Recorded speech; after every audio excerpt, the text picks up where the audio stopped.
Jonathan Roman, who we have joining us from EA, and then we have Jonathan from Jellysmack. We're going to go into some more personalization and data discussion here. So welcome, Jonathan and Jonathan.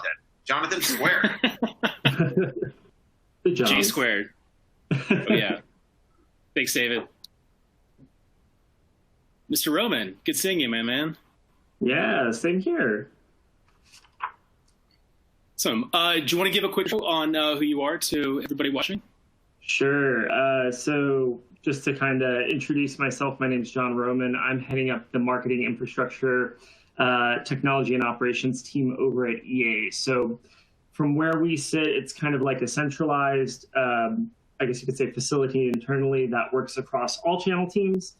And kind of looks to the needs of the business in those channels and what technology we're using internally to help drive those kind of initiatives and those strategies across the board. From a legacy perspective, I'm coming from Ancestry. I'm sure a lot of you may have seen some of my talks at Brand Innovators and kind of my participation with them like back in the Ancestry days. So it's been a little bit of a shift going over to an organization like EA. And then before that, largely coming from an agency background. So I've worked across all of the big holding companies, WPP, Dentsu Aegis, and then Omnicom. So covered a number of different accounts on that side, and really coming up from an ad operations background. So really kind of, as I moved over into the ad tech strategy and overall marketing tech strategy and management roles later down the line, I really had that ad operations kind of key component of putting in kind of processes and really thinking about the operating these tools from a on-platform capacity when kind of getting to where I am today. So kind of a quick and dirty background in terms of where I'm coming from.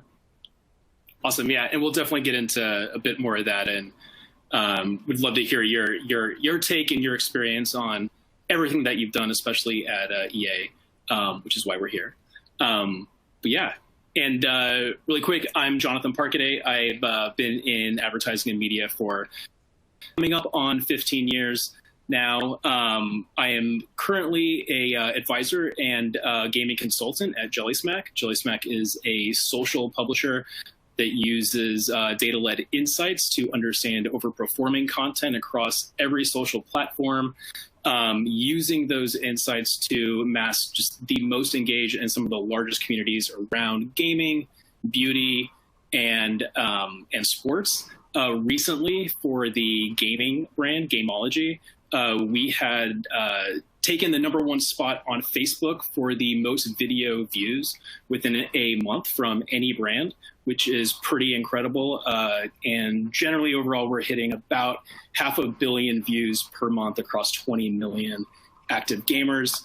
Beyond Jellysmack, I recently came from Tease, where I was running the gaming and streaming verticals. And then before that, spent a bit of time at Marvel, running sales and marketing, Amazon, Apple, where I launched iTunes Radio, and then have a bit of experience in ad tech, as well as on the traditional publisher side at Men's Health and Rodeo. Yeah. Well, I didn't know all that, especially the Marvel piece. That's pretty cool. Did we not talk about that? No, okay, I don't think we talked about the Marvel piece. That's awesome. Yeah. Yeah, I think we were geeking out about Final Fantasy a bit. That was one of the. We could certainly talk about Marvel at some point. Yeah, totally. And I think that was one of kind of the cool things about. So, like, just to give everybody a little bit more detail there. So I've been currently at EA for about 3 months now. So it's been a fast and furious 90 days, and I'm still kind of navigating the waters of just a large, just extremely large global company like EA as compared to an Ancestry, which was still global, but certainly a lot smaller on the scale in terms of products that we're offering, and then kind of the internal teams that you have to navigate when talking about things like the marketing tech stack and trying to figure out the needs of the business. But yeah, I think it's really cool to be in an organization now that kind of aligns with my passions. I'm a giant gaming nerd, and I'm super into media. So the Marvel piece kind of is awesome to hear as well. And it's really been great. It's been a great 3 months. It's been, still learning about everything. Obviously, I think somebody internally was giving me that warning of like, you're not fully going to understand, the entire remit of the organization and how all the teams function together for about a year. So they say it takes about a year for typical folks internally to navigate those waters. So yeah, happy to kind of share some of the things that I'm seeing, and take you on the learning journey with me. Yeah. Yeah, this also, because like EA is not just a gaming. It is a massive gaming publisher, leader in the world, obviously, for 20 plus years. But EA sees itself as it's a larger entertainment company, and behind all of that, with all of the developers and all of the the internal teams and the way that you guys are managing IP and bringing things to life and distributing it, and then optimizing games and communities and everything else. That takes a lot of technology. Internally, how do you look at streamlining all of that? How do you even look at what the idea of MarTech is when it comes to a company like EA? Yeah, if you think about the fragmentation and talking about, like, I'm going to constantly bring it back and do that active comparison to a company like Ancestry versus a company like EA, because I think it's just it's fascinating. I think a lot of the differences in terms of shifting into this new role have been like thinking of new ways of working. But one of the big things there is thinking about the way in which, obviously there's a giant remit in terms of EA's portfolio and the different types of games and studios that go along with that. So comparing that to Ancestry, where there's 3 products primarily, and then a couple of other sub-products that are in there, and having centralized teams to go to, you're now thinking about like different studio teams for every project and trying to find kind of hear their needs, figure out what they need to report success as it pertains to the different games that they're kind of putting out in the space. And then bringing that back to the marketing team within EA to say, where are we centralizing this technology? Like, what tech tools are we utilizing? How are we measuring? What's the strategy behind this that kind of meets the needs of those different studios, but then also fulfills the needs of the business from a centralized standpoint? So a lot of different conversations, a lot of, there is no perfect world solution that's going to make everybody happy, but trying to find that happy medium and really driving through the noise to figure out, like, at the end of the day, what are the most important aspects of what everybody's trying to achieve here. So that's been like a really big component of it. Yeah, that's massive. And where are you focusing first? Is there that's a lot for one person to take on? Yeah, it's a lot for just a single Roman to digest and really make use of. Like, where do you start with the size of a company like that? Yeah, it's overall kind of assessing, kind of talking to different teams, but not kind of talking or diving too far into it where you just start getting a tremendous amount of kind of requests and things that different teams want all at once. But really starting from the tech stack analysis. I think that's, as soon as I kind of joined, that was the first thing I kind of asked around and asked if we had a centralized repository in terms of the tools and the technologies we're using, and talked to teams about what they kind of were investing into, or where they were seeing things fall through the cracks or not getting what they were getting from certain tools and technologies, let's say 3 years ago, because of the tremendous shift that we've been seeing in terms of data privacy and data accessibility in general, the death of the third-party cookies, stuff like that. So primarily just learning about the stack and getting that snapshot view, so that way, I can kind of rank and prioritize things, look at everything holistically and how these tools are working together. And then as I'm talking to teams internally, being able to show them something and give them kind of that full understanding and grasp, because this is like within any, bigger organization, teams are going to work in their own kind of pockets in certain instances, and they have the tools that they love and that they're super used to using and that they're focused on, because that's what they use in their day-to-day capacity. But I'm trying to bring that overall higher level vision of the entire stack to the different teams sitting within the organization, so they can better think about how are we cross-team collaborating, how are we centralizing these tools, how are we prioritizing, because in any organization you have to understand where those priorities are and where those dedicated resources are focusing their effort, especially when you're thinking about engineering teams, which I feel like every organization is going to say, like, we need more data engineers, we need more, all sorts of engineers. So, which isn't always going to be able to happen. So yeah, kind of starting there and really looking at what we have before kind of thinking about what else we need to bring in. Got it. And when you're looking, I definitely want to talk about data privacy, death of the third-party cookie, all of those good things. But based on what you just said, when you're talking to the individual teams and assessing what those teams need, are you looking to bring on like outside technology and integrate that in? Are you guys building this stuff in-house? Like I know on the media side, at least, there's been a massive undertaking to move towards an internal programmatic team. And we don't have to get into that, but looking at the entirety of the tech stack, where is you and your company's head at with that? Yeah, so it's really cool. We actually have a really good synergy. There's a team internally that's primarily focused on the first-party building of tools, so they kind of take the lead in. Is this a need of the business, or from both a marketing and just like a business perspective, are these things that we can build in-house? And I work extremely closely with them to kind of weigh the pros and cons of doing, some of the in-housing of certain these pieces of technology versus buying off the shelf, and kind of the pros and cons that come with going either way, depending on the amount of resources that are available. I think we all have our own understanding in terms of the pros and cons of going one way or the other. But yeah, it's kind of like a nice assessment and sit down discussion with these partnering teams to determine, what's the right route. And if the answer is no, this isn't something that we can build in house, that's where me and my team kind of jump in to say, all right, here are our options among the space. Here are your top contenders. Let's start thinking about, who we need to start bringing in and having those conversations with to see who's going to be the best fit for the business as we move into like a full-scale RFP and RFI process to just really make sure that, those tools and technologies are the right fit and we're going to get that value out of it. Awesome. And how is that internal vetting process changed, if at all, over the last 6 weeks? Well, the last 6 weeks, yeah. So there's been a lot more prioritization. Yeah. The COVID piece of things, it's definitely changed the ways of working. So EA was one of the earlier contenders to kind of give everybody, and it's been absolutely fantastic in terms of their response for internal employees to work from home and encouraging that. And doing that, kind of everybody has been talking about, you see all these articles floating around online about, the tremendous increase in like Zoom calls and just like, just digital calling in general. And we saw a really large influx of an overabundance of meetings, and people's calendars started to just get extremely overwhelmed with things that typically you could have potentially like walked over to somebody and asked them a quick question, had a conversation, but now everything's kind of that dedicated time on somebody's calendar. So with vendors, it kind of works with the same way, prioritizing things internally to say,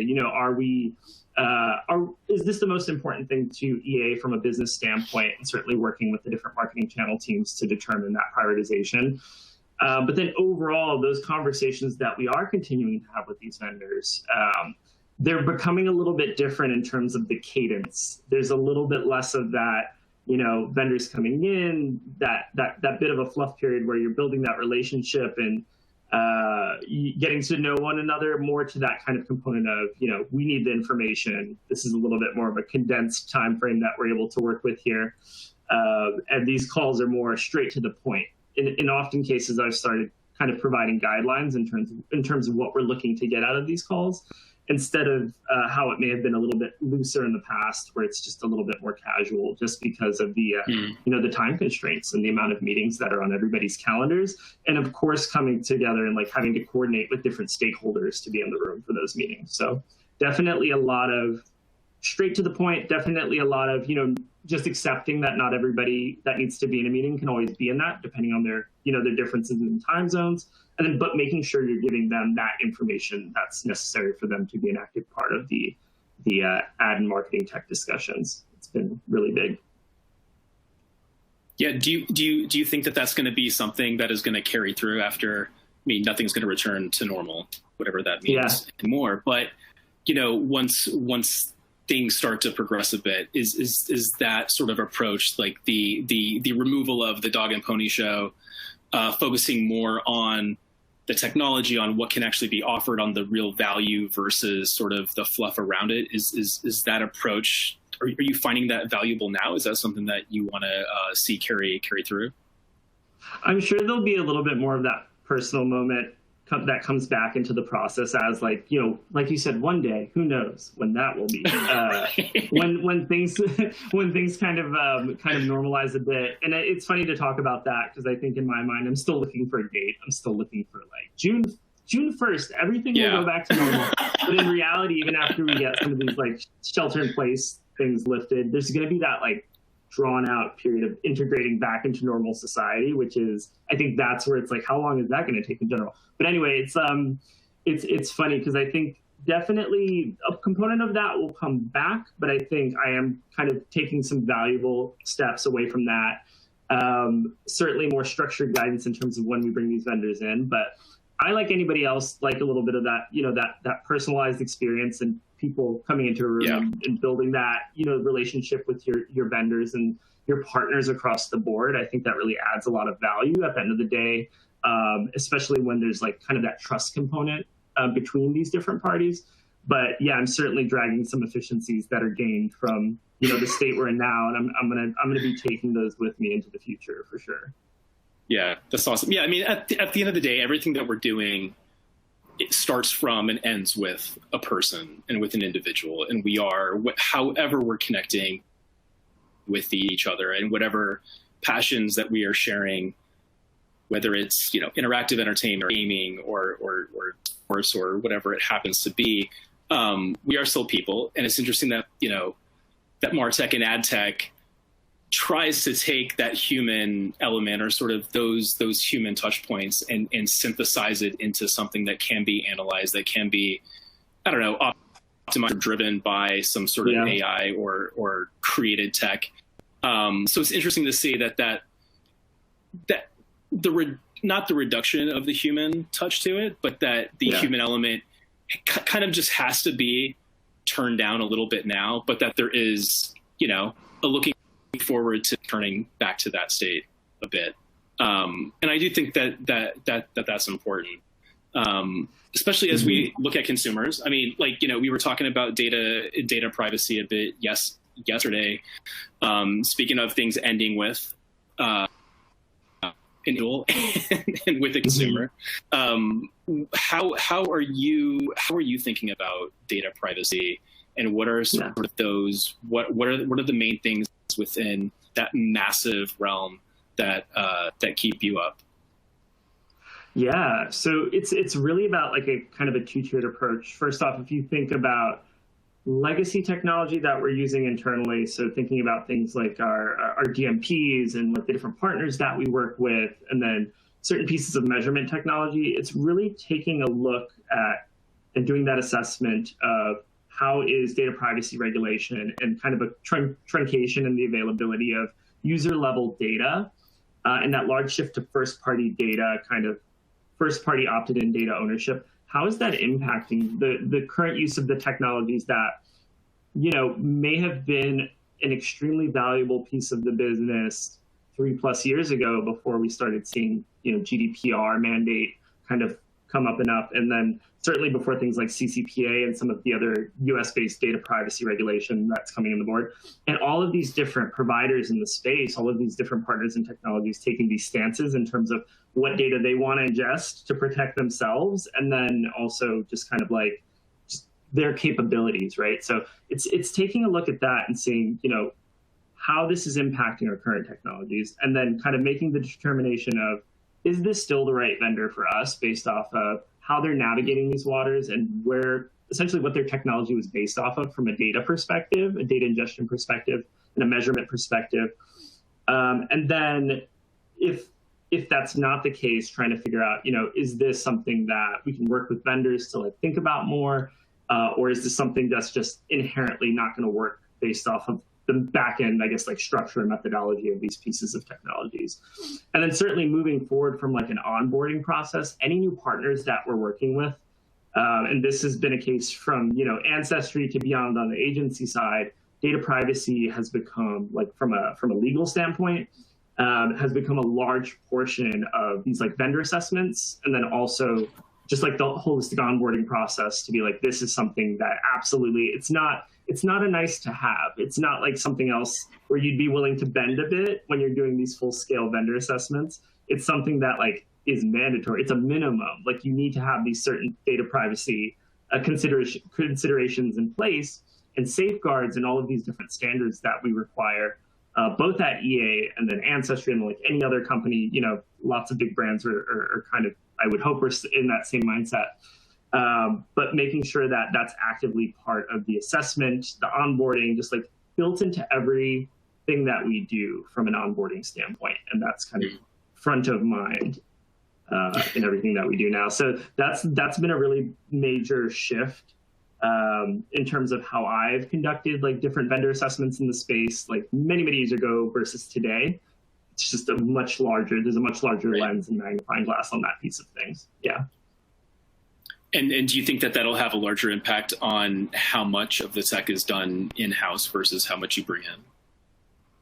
Yeah, I think that's a component of it. I think, to go back to my earlier point, like kind of the loss of some of the features in these major platforms that maybe was unique or individual to those. If you take that away, in talking about like the kind of the bare, I guess, value that they're providing, that certainly does make it a little bit more of a tempting point to say, like, maybe this is something that's a simpler piece of technology that we could potentially build in-house. I have that whole pros and cons list in terms of in-housing as well, which is, you know, I've seen in certain cases massive undertakings of some of this tech trying to be built in-house at certain companies.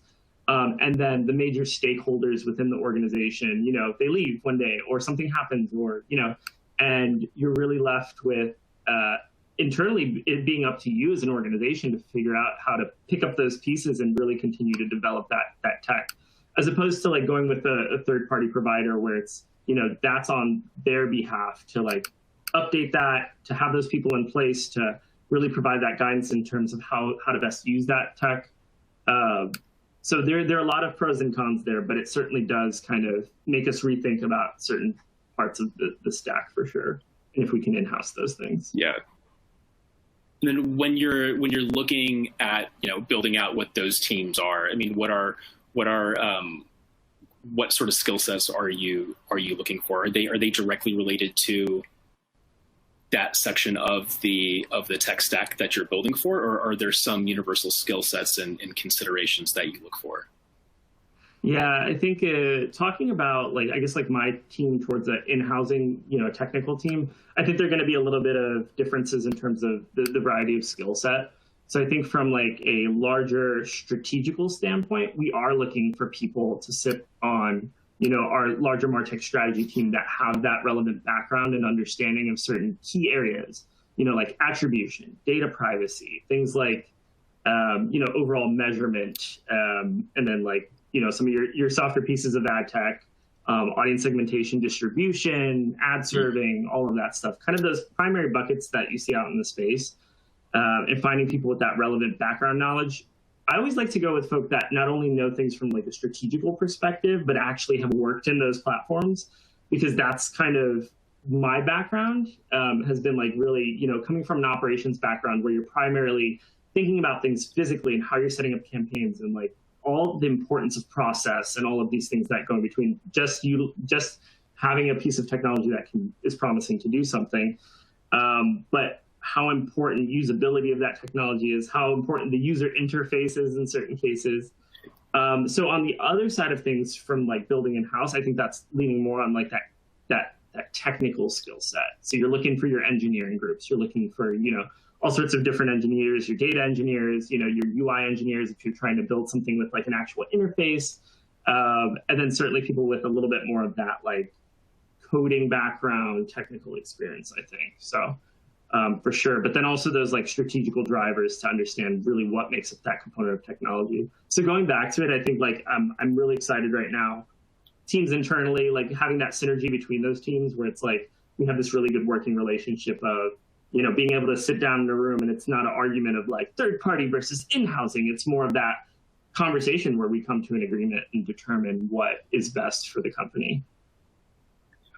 That's awesome. And when we talked about this a little bit previously, but within gaming, the gaming industry as a whole, like what do you think is either missing or not discussed as something that needs to be, I don't know, that needs to be taken care of? I'm not talking about necessarily like a miss in the tech stack at the moment. But what are some of those like higher considerations when it comes to the verticals specifically that are interesting to you, or that maybe aren't given as much attention as you think that they should? You mean like in the space in general, like in the gaming space in general, or? Yeah, I think I think there are a number of things. Like certainly everybody's excited about next gen consoles and kind of how those are going to kind of change not only like the type of games we develop and kind of release out there, and having, I think as you always see a next gen console kind of be released, the bars in terms of what you can do with an actual individual gaming, I guess you could say like a gaming property, that those bars that are put in place from a technical perspective in terms of the type of experiences that you can create, they become like wider and wider, and you have these developers that are able to like really produce some really cool, innovative stuff.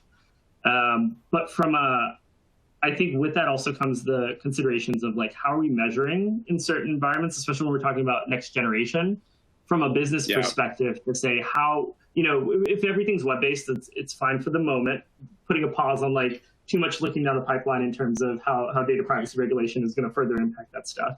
But really thinking about how we're going to be able to change our marketing strategies based off of the data availability that's, kind of going to be available from those next generation consoles is something that's, super exciting to me. Just seeing kind of what we're working with today and some potentials to get even better visibility. But then as soon as you start having those kind of nice thoughts about like, oh, what are we going to be able to do, and what granularity of data are we going to get from that? The kind of data privacy regulation hammer comes down, and it just shatters, that kind of your brain from going too far out into that what could be, kind of reels it in terms of setting realistic expectations there. I'm still excited about it though. I think with any next gen console release, that's going to be like something that, I'm always excited about and we'll see opportunity in. But and then some of the additional features that are coming, like I'm sure about, PlayStation releasing kind of the design concepts for their things like new controllers.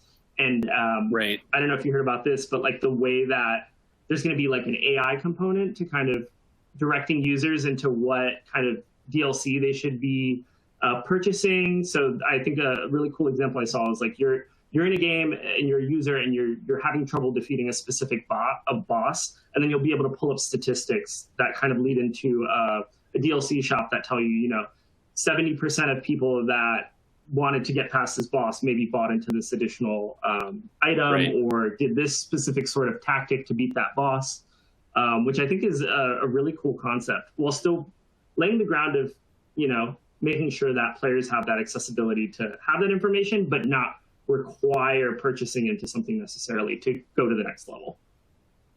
Or beat a certain boss. Which also then brings in, and it also brings in just a completely new dimension of a full life cycle, full funnel sort of purchase, attribution model and way of tracking it and analyzing it through what was previously just a console.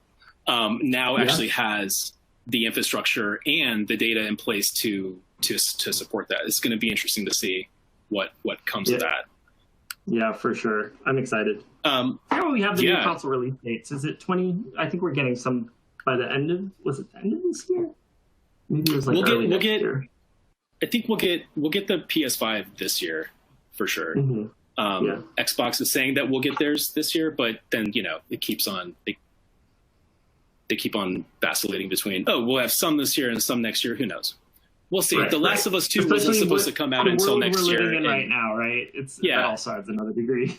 Everything is changing. So we have a couple of minutes left before we jump into Q&A. Wanted to just talk to you real quick, or see if you could give some quick advice on a piece of advice that you would give a brand marketer right now from where you're sitting. form good relationships and form, establish a regular pipeline of communication with your technical teams. I think there's a lot of spin right now. A lot of people sitting within marketing organizations, they're starting to feel the impact of the loss of specific data that they had accessible from like measuring success in terms of the specific campaigns that they're putting out there. And it's not as an easy picture to paint in terms of how your individual channels are performing, especially if you're taking other channels into the mix. So really make sure that you're building those relationships internally and with external, vendors, and really demanding from them that they kind of help steer these conversations as well in terms of their own solutions.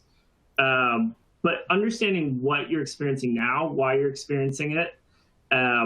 Is it a matter of the pieces of technology or the different platforms that you're running on? And then that goes into the overall, do you need to reassess what's being utilized there? And then most importantly, resetting expectations. Because I think I've been involved, throughout the past couple of years in numerous conversations with teams that are just like, it's the tech, it's the tech, it's the tech. When in some cases, it's just like, no, that data, we can't work with that sort of data anymore because of some of the things that I was talking about earlier on. So you're not going to get user level data to do something like multi-touch attribution as effectively as you were, a number of years ago.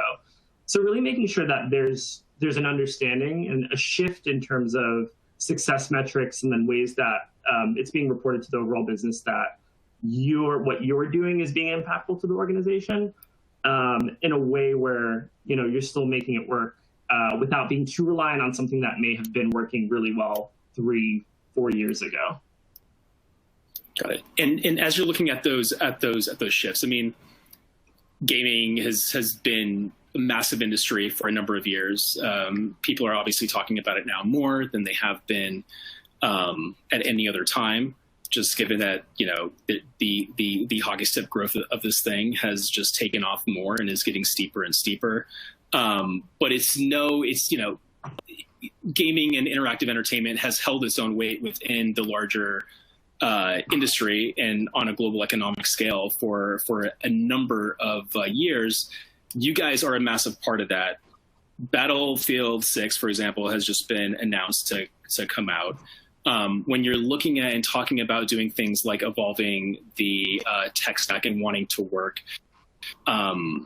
towards the future, what types are you guys tapping into social listening tools from the consumer side to help inform the larger business direction as well?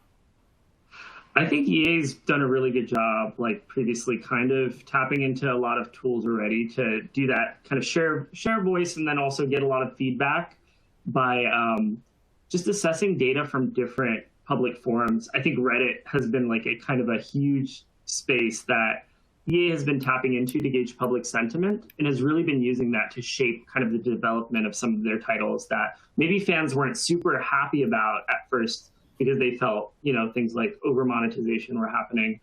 So it's been, I know you mentioned Battlefield, but shifting over to Star Wars Battlefront, if we're talking about like what that game looked like when it was first released versus really the voicing and the feedback that the teams working on that game have taken back just from the general public in terms of things that they, didn't necessarily like about the product as it was first released. The game is almost transformed. It's like completely different now. And I'm constantly blown away about, how much public sentiment was taken into developing that game out to the place where a majority of the users that are on there are really happy with the product at this point. So it's really cool about that. From a tools perspective, that is part of my larger conversation. So going back into like the 3 months in and where my focus is, I think that's going to come larger down the road to talk about, the key pieces of tech that will help facilitate some of that social listening and getting that user feedback in a way that's actionable and able to be distributed to teams. And then there's also a large component with just our analytics teams and our kind of our marketing analytics teams, our larger analytics organization and things like that, initiatives that they're working on. But that's something I'm looking forward to diving into in the future for sure. Yeah, it'd be interesting to also see when and if you guys ever get access to this, PS5 controller mic data to hear what's happening or get direct consumer feedback, if that's anything that you guys would ever touch, how that may even play into this overall strategy as well. Yeah, that's kind of going into those new consoles and how they're being developed, and it's definitely an exciting time. I wonder how big. Yeah, it's just like, it's funny, just like seeing kind of some of the preliminary footage of those controllers and the peripherals and some of the thoughts behind these next generation consoles. It definitely becomes a matter of how can we get more of that information beforehand so we can start like thinking about that sort of stuff now. So yeah, I'm excited for that for sure. Awesome. Very cool. Well, I think we are going to head into some Q&A really quick. You and I talked a bit about Final Fantasy, Final Fantasy VII remake. Your Team Aerith. I didn't tell you, I'm also Team Aerith, all the way. And outside of yes, I mean you just have to. It's it's just there. It's in the stars. What is your favorite game? So first of all, how dare you? I don't play anything outside of EA gaming games, and Kodo included. So, no, totally kidding. Right now, so Final Fantasy was fantastic. I think I'm a big Nintendo fanboy at heart too. I just grew up a lot with Nintendo, so like things like Animal Crossing, and then on our end, The Sims. So like it's funny because I talk about Animal Crossing and The Sims, and Sims players are very different than Animal Crossing players because there is no component of death and destruction in Animal Crossing. Whereas in The Sims, you can put a sim in a swimming pool and then remove the ladder so they can't leave. So we're finding it's kind of funny. We're finding a lot of people really into escapism right now, especially as they're not able to leave their homes. And they kind of want to delve into these virtual worlds, and they're those two specific types of environments. But yeah, I love my Animal Crossing. I love The Sims, and then Final Fantasy was a big one. But that's done and over with. I've moved on because it's over, and there are too many games out there to play at the moment. So yeah. Until the 12 DLCs come out for that, and then you're. Oh yeah, you'll be sucked way the 5 back sequels, the 12 DLCs. Yeah. Yeah, I'm gonna buy the deluxe version of all of it. So, well, you have to. You got to get those collector statues. Awesome. All right, let's see. So let me go to the questions and see what we have here.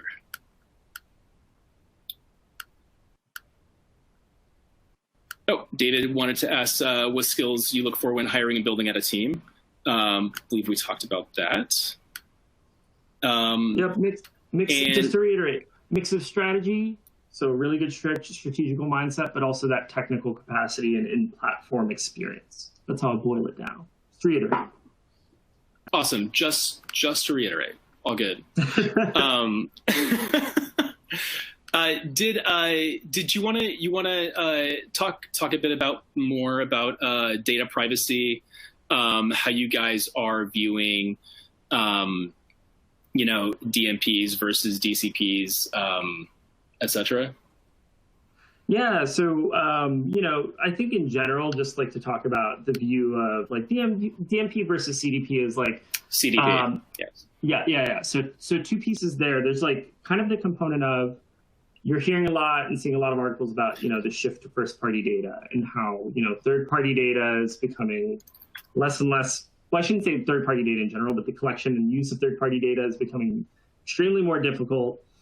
So that first-party data, and not only just having first-party data, but that consented first-party data, where you're actually getting consent from users to say, yes, you may use my data for the purposes of XYZ, is extremely valuable at this point to organizations. And how you're basically mapping everything out from both a strategical standpoint to a measurement standpoint. So seeing a lot of shift there, and then also seeing a lot of organizations that maybe traditionally were DMPs kind of slapping on the CDP name on top of them. So my advice to anybody would just be, just do your due diligence and understanding what a true full-scale CDP is, and make sure that when you're having those conversations with different providers, you're really making sure and double checking that they are truly a CDP and not just more wanting to fit into that category to have more conversations with big brands. Yeah, that's smart. Looking behind the creative approach to repositioning versus what the tech is actually providing. Yeah, for sure. Yep. and what's realistic to you. So like when you're talking to these vendors about, that component of saying, what can I get out of this tool or product today? Because oftentimes you'll have these big grand visions of future state and everything that you'll be able to do from a personalization standpoint across channel, but really bringing it back into reality and saying, what can I do out of the box? What can I do today? And then let's talk about a roadmap to get us into that amazing example of what we can do in the future when everything's already built up and in there. Yeah, awesome. Very cool. Well, Mr. Roman, I think that is our time. Let's you and I connect afterwards. We'll nerd out some more, hopefully, beyond this experience. Thank you, David, for having us. This has been awesome. No, this was great. Jonathan and Jonathan's